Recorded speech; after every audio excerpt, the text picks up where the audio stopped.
Hello YouTube, it's Laura Reines here, and I have the answer to our very first Ask Laura question. So I'm excited to share it with you today, and hopefully what you hear today will inspire you to go ahead and submit questions as well.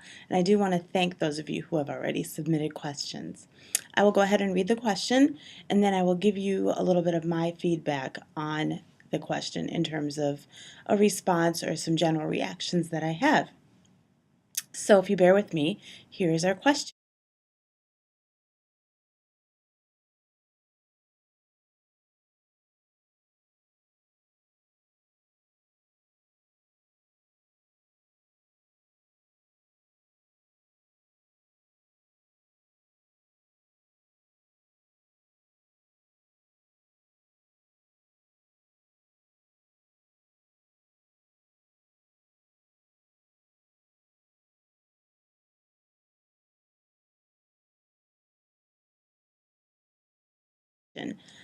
I am an elementary school teacher and of course work with all kinds of families.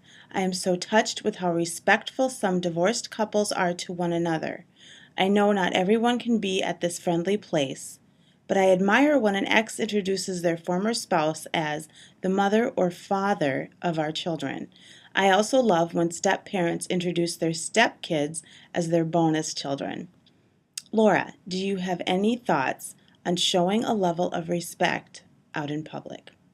So again, thank you for that question. And my thoughts on that are that for parents that have been divorced, it is absolutely 100% critical and essential that they show respect for each other out in public. It's even more important that they're able to demonstrate some kind of level of respect when they're in private or when they're with their children. Our children have big ears. And so, the times that we think we're venting and our children can't hear us, you can rest assured that they can. Children in a divorce situation often feel like they have to choose somehow between both parents, or that they have to pick a side. They can't love both mom and dad.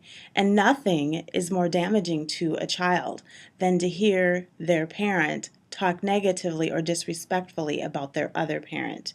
If you doubt what I'm saying, imagine how you would feel if you heard someone speaking very negatively about your child or about your very best friend. As humans, we right away get very, very defensive in situations like that. And our children are much the same way. The difference is we have the ability to process that as adults and to figure out, that person doesn't know what they're talking about, or they're just speaking that way out of jealousy, whatever the case may be. But our children are not so fortunate to be able to process things like that. So, back to the question, I think the biggest thing that we can do as parents is to show that level of respect. And keep in mind, respect does not necessarily equal liking that person, loving that person, approving of things that that person does or the choices that they've made or are making. Respect simply implies that as another human being, you can appreciate their presence on this earth. And so I think that is the most critical thing. Children do need to see that. And I think if parents can practice that type of language, it's very inclusive, it's very accepting. And what's most important, it gives the child the freedom and the permission to still remain loyal to both parents. That was our first Ask Laura. Thank you again for the question, and I will be waiting for the rest of your questions very soon.